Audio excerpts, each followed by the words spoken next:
મહાદેવ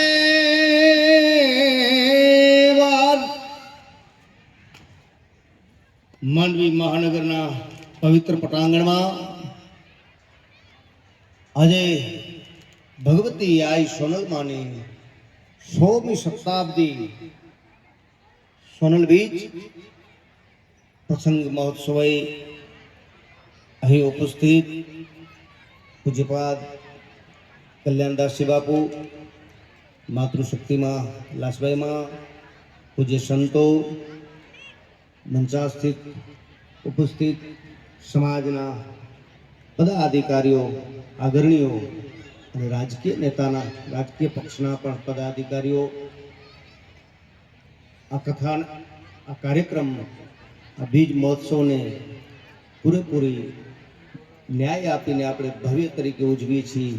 એમાં તન મન ધનથી યોગદાન દેવાવાળા દેવરાજભાઈ, ઈશ્વરભાઈ, આશાનંદજી, વિશ્રામભાઈ, આપ સર્વ ધર્મ અનુરાગી માતાઓ, બહેનો, ભાઈઓ ને વડીલો, બાળકો, અત્યાર સુધીમાં આજ મા ભગવતીની 100મી શતાબ્દી સોનલબીજ પ્રસંગ માંડવી તલેટીમાં જ્યારે આપણે ઉજવી રહ્યા છીએ ત્યારે મડડાને યાદ કરી. ત્યાં સાગર સમા સમાજ જ્ઞાતિ ગંગાનો પ્રવાહ છે, તો આપણે ઝરણું પણ અહીંયા માંડવીના પટાંગણમાં પ્રગટ થયું છે. એ બદલ બાપ ભગવતીના ઉદ્દેશોને, મા ભગવતીના જીવન વિચાર ચરિત્રને સંપૂર્ણ રીતે સાક્ષાત્કાર કરવા માટે, એને જીવવા માટે, એને માણવા માટે આજ 100 વર્ષ પહેલા એમ કહેવાય છે બાપ એક બીજ વવાણું હતું. અને ભગવતી બીજના દિવસે, બીજનું મહત્વ ખેડૂતોને વધારે હોય કે બીજનું શું મહત્વ હોય. બીજ લેવા માટે, ખરીદવા માટે જેથી ખેડૂત નીકળે તેથી ઘણું બધું જતન કરી, જાણી, એનો ભાવ ડબલ દઈ અને બીજ વાવે. એને ખબર હોય કે એવું બીજ વાવીશ અને અખિલ બ્રહ્માંડનો માલિક જેથી કૃપા કરશે તેથી અનેક ગણું આ બીજમાંથી એમ કહેવાશે કે ધાન પાકશે અને કોઠાર ભરાઈ જાય. એમ બાપ આ સમાજની અંદર જ્યારે ભગવતી સોનલ રૂપી બીજ, એ બીજના વવાણું અને 100 વર્ષનું આ વટવૃક્ષની છાયા નીચે આ સમાજ આજ આનંદ કરી રહી છે. ખૂબ ખૂબ સાધુવાદ આપું છું, ખૂબ ખૂબ સાધુવાદ. કારણ કે એ ભગવતી જેથી આજ અમે સાધુવાદ તરીકે બહુ આપણે ગૌરવ અનુભવીએ છીએ કે જેથી આજ પ્રતિભાશાળી વિદ્યાર્થીઓને સમાજમાં ભગવતીનું પહેલું સપનું અને ચિંતન હતું કે સમાજમાંથી એવા દિવ્ય ચેતનાઓ, દિવ્ય દીકરાઓ, દિવ્ય અધિકારીઓ એવા જેમાં જન્મે કે મારા દીકરાઓ ડોક્ટર થાય, પીએચડી કરે, એન્જિનિયર બને, ઘણી ડિગ્રીઓ લે, આઈપીએસ આઈએસ અધિકારીઓ જેટલા પદાધિકારીઓ બને. કારણ કે જરૂર છે આ જગતના વર્તમાન કાળ મુજબ જે તે વર્ષો પહેલા આપણી સમાજ જેમ જીવી ગયું હોય તે વખતે 2 વીઘા જમીન જોઈએ અને બાજરું જોઈએ જીવવા માટે. પણ અત્યારના વર્તમાન કાળમાં બાપ આ જે સમાજને જોઈએ છે અને એવા પ્રતિભાશાળી જ્યારે દીકરાઓને અહીંથી આપણે બિરદાવી છીએ, સન્માન કરી છીએ, ત્યારે હું ખૂબ ખૂબ સાધુવાદ આપું છું કે હજી પણ આ સમાજમાંથી એવા વિરલાઓ જન્મે અને એવા વિરલાઓ જેથી એમ કહેવાય છે સમાજના વચમાં ઉજળું નામ કમાવે, એવા પદાધિકારીઓ બને, એવી ડિગ્રીઓ મેળવે, તેથી સોનલની સાચી બીજ ઉજવી સમજાશે ભલા માણસો. બીજ ઉજવ્યા પછીનું કાંઈક બીજનું ફળશ્રુતિ પણ મળવું જોઈએ. ભગવતી એક પોતાની બીજ સ્વરૂપે અહીંયા રોપાણી અને એનું 100 વર્ષનું વટવૃક્ષ થયું છે. પણ એ છાયા હેઠળ હું ને તમે, આપણી તમારી કંઈક ફરજ બને છે બાપ. આપણા જીવનમાં પણ કંઈક નવું જીવતરમાં દિવેલ પુરાય એવું વ્યવહાર, એવું વર્તન, એવું જીવનમાં સમાજમાં કોકને ઉપયોગી બનીએ ભલા માણસો. અત્યારે ધારાસભ્યો જેમ ટકોર કરતા હતા કે આટલી બધી તિથિઓ લખાય, આટલું બધું આમ થાય, એની ખાસ ચિંતન મંથન કરવાની જરૂર છે બાપ. બીજી ઉત્સવો માટે આપણી સમાજ ઉમટી પડે છે. જેમ 4 યાત્રાઓ કરી આપણે, એમાં આપણે ઘણું બધું ખર્ચો કરીએ છીએ અને ઘણા બધા રૂપિયા વાપર્યા પણ છે. અને જો એ આપણે ફરવામાં યાત્રાઓમાં જો રૂપિયો વાપરી શકતા હોય ને તો અહીંયા ખાતર પાણીની જરૂર છે બાપ, અહીંયા પણ આપજો, જરૂર આપજો.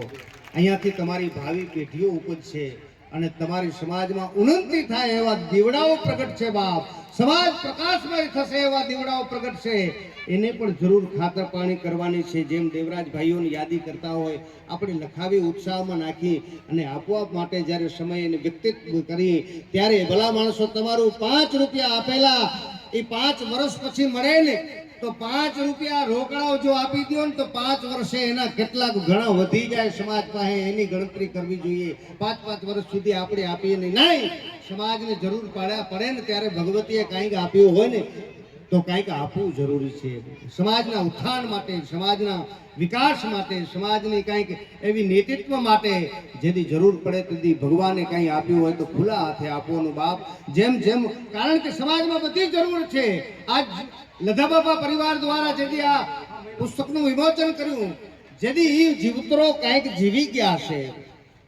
મા ભગવતીના ચરણોમાં ગયા પછી જે જીવડાઓ જે સમયમાં હાજર હતા અને એના ચરણોમાં ગયા પછી જીવનમાં પરિવર્તન થયું હોય ને તો ભલા માણસ આજ મારા તમારા જીવનમાં બીજ રૂપી જ્યોતના પ્રકાશના દર્શન કરીને પણ પરિવર્તન થવું જોઈએ. કાંઈક નવું દિવેલ પુરાવવું જોઈએ, નવું વ્યવહાર જીવવું જોઈએ. કારણ કે વ્યવહાર અને સંસ્કાર ધર્મ એ સમાજનું છે. આપણે તો વરાઘડી જો બીજા વક્તાઓ આવીને ટકોર કરી જાય સમાજને આમ જીવવું જોઈએ ને આમ કરવું જોઈએ, આપણા સમાજમાંથી તો અન્ય સમાજ પ્રેરણા લઈ અને જીવતર જીવીએ. એ સમાજ ચારણ સમાજ છે. ભલા માણસ તમને ટકોરો કરવી ન પડે કે આવું જીવતર જીવવું જોઈએ ને આમ જીવવું જોઈએ, આવું ભણવું જોઈએ. અરે એક છોકરાઓ માટે જો પ્રાર્થના કરતા હોય આ સમાજના વ્યવહાર કરનારા પદાધિકારીઓ, આ ભીમસિંહ બાપા જેને જીવનની સમર્પણ મૂડી જે એમ કહેવાય છે સમાજને અર્પણ કરી અને જીવન અર્પણ કરી દીધો હોય એવા વ્યક્તિઓ જો એમ કહેતા હોય કે બાપ કે આપણા છોકરાઓ તુફાન કરે છે, આપણા છોકરાઓ સંચવાઈ નથી શકતા, એનો એક જ દોષ છે મા બાપનો. ભલા માણસો આ સમાજ કઈ એવા ઇન્જેક્શન નહીં લઈ આવે સંસ્કારના. તમારા દીકરાઓને દાયા બનાવવા માટે, સુલક્ષણા બનાવવા માટે કોઈ સમાજ પ્રયત્ન કરે એવું નથી. પણ જેથી તમારા ઘરમાં છોડ વવાય અને કર્મા તો જોવો ને તેથી એને ખાતર પાણી આપો તો એ છોડ વટવૃક્ષ બની શકે. તેનું સંતાન જ્યારે ઘરમાંથી સંસ્કારો મેળવે, મા બાપના સંસ્કારો હોય, મા બાપ જેમ જીવશે એમ જ સંતાનો જીવશે. ભલા માણસો બાપ દારૂ પીતો હોય તો દીકરામાં આવવાનો જ છે, દીકરો પીશે જ. પણ બાપ રોજ અગરબત્તી ધૂપ દિયા કરતો હોય, માં રોજ પ્રાર્થના પરમાત્માને કરતી હોય, ભગવતીની પ્રાર્થના અગરબત્તીઓ કરતી હોય તો દીકરો જરૂર કરશે. તેમ મા બાપના જીવનમાં જે સંસ્કારો હશે ને એ સંતાનોમાં ઉતરશે. બાપ મા બાપને જાગૃત થવાની જરૂર છે. આ કલિકાળની અંદર કેટલીક બધી, અરે ભલા માણસો તમે ચારણો માલધારીઓ છો, જે ગાયને ખીલે વિશ્રામભાઈ નીણ પાણી મળતો હોય અને એ ગાય ભલા માણસ પોતાના ખીલે બંધાયેલી હોય ને એ ક્યાંય ઉકેડા ચૂથવા નથી જાતી, એ ધણમાં જ આડતી હોય, ધણમાં જ ચરવા જતી હોય. જેનો માલિક જો રોજ વથાણ સુધી મૂકવા જાય કે મારી ગાય છે એ વથાણ સુધી મૂકવા જાય અને એ ગાય ચરવા માટે જ જાય, ચરીને પાછી ખીલે જ આવે અને હું ને તમે થેલા ને દખ્તર દીકરાઓને આપી દઈ છે, પછી ખબર નથી લેતા ક્યાં જાય છે, શું કરે છે, શું ભણે છે. ભલા માણસો એક પશુને જો આપણે મેળવા જતા હોય તો સંતાનો પછી મા બાપને કેટલી જવાબદારી હોય છે. પછી સમાજ ઉપર તમે ભાર મૂકી દો કે શિક્ષક નથી સાચવતા, શિક્ષક નથી ભણાવતા. અરે કદાચ કોઈ સંચાલન કરવા વાળો બે ઝાપટ મારી લે દીકરાને તો તમે અહીંયા બાંધવા માટે આવો. ભલા માણસો તમે કઈ નથી કરી શકતા તો જે કરવા માટે તૈયાર કરવા માટેનો પ્રયત્ન કરે છે એને તમે અટકાયત કરો છો નહીં. આ તમારી ફરજ પહેલી છે, સંતાનોમાં સંસ્કાર નાખો. બાપ સોનલ ભગમાં પહેરી લીધા હતા ને તેથી મા ભગવતીને એમ થયું કે હું ભગમો પહેરી લઈશ તો સનાતનની મિલકત બની જઈશ, પણ મારી સમાજની હજી સ્થિતિ નાજુક છે અને તેથી ભગમાં ઉતારીને તમારા પાછળ ફરી છે. ભલા માણસો એ અડવાણા પગે ચારણ શક્તિ બની અને સમાજને ઉત્થાન લેવા માટે સમાજ કઈક નિયમ કક્ષા ઉપર નીકળી ગઈ હતી, પડી ગઈ હતી, ઉજળ થઈ ગઈ હતી.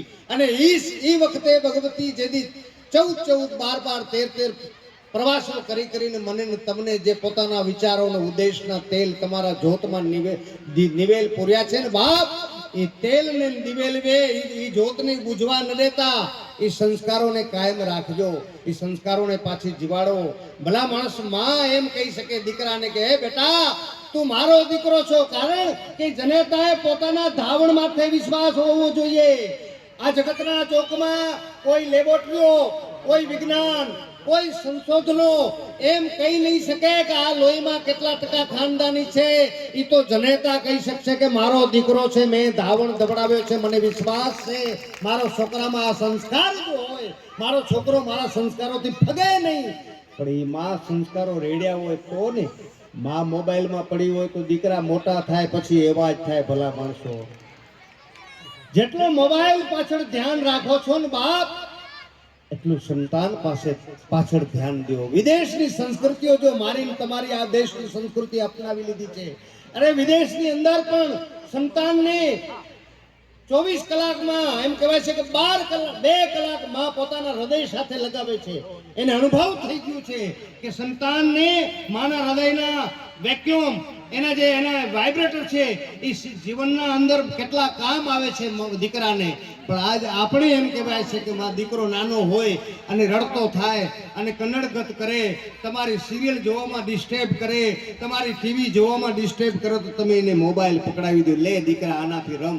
નહીં, માને દીકરાને માની જરૂર હોય છે, મોબાઈલની જરૂર તો પછી આવશે. બાપ માની એટલી જવાબદારી હોય છે. અરે ઈ માં એમ કહી શકે કે મારો દીકરો છે. અને જેથી દેવાયત બોદરને જેલમાં આયરને એમ કહેવાય છે કે જેલમાં બંધ કર્યો ને, તેથી દેવાયત બોદરને લોહીની ઉપર નદીઓ વહેતી હતી એમ થઈ ગયું શરીર. અને પછી એમ કીધું કે દેવાયત હજી નવગણ સ્વીકારશે નહીં, મારા કને છે એમ. હવે એનો ઉપાય તો કોઈક બતાવો. તેથી એક વિદ્વાન માણસે કીધું કે એનો ઉપાય એક છે, એની 80-90 વર્ષની માં હજી જીવતી છે, એની માને તેડી આવો. અને એની માં કદાચ દેવાયતના શરીરની હાલત જોહે ને, તો એનું હૃદય દ્રવી જાય ને કહી દે કે અમારા કને નવગણ રાખેલો છે, આ લઈ લો. એમ સાચી વાત છે, બોલાવો એની માને. અને એમ કહેવાય છે કે 80-90 વર્ષની વ્રત ડોશીને જદી જેલમાં બોલાવવામાં આવી, અને વ્રત ડોશી એમ ડગમગ પગલા ભરતી જતી એમ ધ્રુજતી આ લાકડીના ટેકે જતી જેલમાં આવે છે સોલંકીઓની. અને એ જેલમાં દીકરો પડેલો તો લોહીની રગદડ થયેલા શરીરથી, અને દેવાયત ઊભો થઈ ગયો કે આહા મારી માને કોણ લઈ આવ્યું, મારી માં મને જોહે. અને એનું હૃદય માનું હૃદય છે, માં દીકરાની હાલત આવી જોઈને હૃદય દ્રવી જાય, રડી જાય. અને એ કદાચ કહી દે તો નવગણ અમારા પાસે છે. પણ આ તો આર્ય નારી એમ કહેવાય છે, ભારતની આર્ય નારી કહેવાય, સંસ્કારના, જેને એમ કહેવાય ઘર સુધીમાં સંસ્કાર પાવેલા હતા. અને એ માં આવી અને ધીરા ધીરા ડગલા ભરતી એમ કીધું કે દેવાય બેટા અહીંયા આવતો. અને ઊભો થયો, આમ લોહીથી આખું શરીર રગદડ થયેલું. અને ધીરા ધીરા ડગલા ભરીને માના પડખે આવીને માએ હાથ લાંબો કરી અને લોહી વાળા શરીર ઉપરથી આખો હાથ ભરી લીધો માએ. અને બારે કાઢી નાકે અડાડી ને એક શબ્દ બોલ્યા વગર આ ભારતની આરી નારી જેથી પાછી ફરી, તેથી સોલંકીઓ પૂછવા માંડ્યા, માં આ તારો દીકરો છે, એની આવી હાલત થઈ ગઈ છે, તારું હૃદય કેમ દ્રવી નથી જતું, અને કેમ આ નાકે હાથ અડાડી લોહી વાળું અને પાછી ફરી? તેથી આ ભારતની આરી નારી જે બોલી છે ને, આજ તમને ખ્યાલ રાખવા જેવું છે. અને તેથી દોષી એટલું બોલી હતી ભારતની આરી નારી કે અરે હું તો મને બોલાવ્યું, સારું કામ કર્યું, હું એટલા માટે આવી હતી કે મારા દીકરાની હાલત આવી જોઈ અને એના શરીરે લોહી જોઈ, અને લોહી મેં મારા હાથે લગાડી અને મારા નાકે એટલે અડાડ્યું કે મને એમાં લોહીમાંથી હજી મારા દૂધની સુગંધ આવે છે. ત્યાં સુધી મને ભરોસો છે કે મારો દેવાયત કોઈ દી નહીં કહે. આ માનું ધાવણ છે, આ માનું સંસ્કાર છે. માટે આવા સંસ્કારોથી સમાજ ઉન્નતિ પ્રગતિ ઉપર માં ભગવતી આજ 100મી શતાબ્દી મહોત્સવ ઉપર આજ મંડળામાં ઉજવાય છે. આખા ભારતમાં એમ કહેવાય છે, રાષ્ટ્રના અધિકારીઓ મોદી સુધી એમ કહેવાય છે કે સોનલનો શબ્દ કાને પડ્યો હોય તો હું ને તમે એના ફરજન છે. એ ભલા માણસો એના દીકરાઓ છે. મારી તમારી કેટલી જવાબદારી છે. નહીં, મારાથી ખોટું ડગ ન ભરાય. અરે ભલા માણસો, આ સોનલનું નામ ગાડી ઉપર લખેલું હોય ને આસાનંદજીભાઈ, તો અધિકારી કોઈ પકડે ને હાથ ઊંચું કરે ને સોનલનું નામ વાંચી લે તો ભલા માણસો હાથ જોડીને કે જવા દો કહી દે.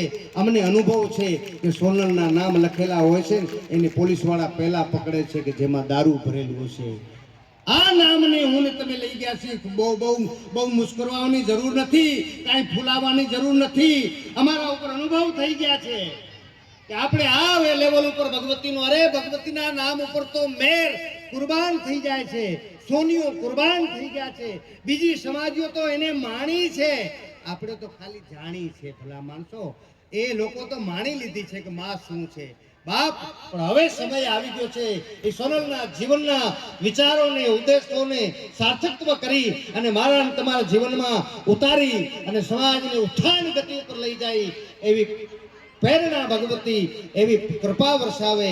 100મી શતાબ્દીએ જ્યારે મા ભગવતીના પૂર્ણ આશીર્વાદ હોય અને સમાજ ફાલે ફૂલે અને શક્તિશાળી બને, સંસ્કારમય બને, એવી મારી મા ભગવતી પાસે પ્રાર્થના કરી મારી વાણીને વિરામ આપું છું. બોલ સોનલ માત કી.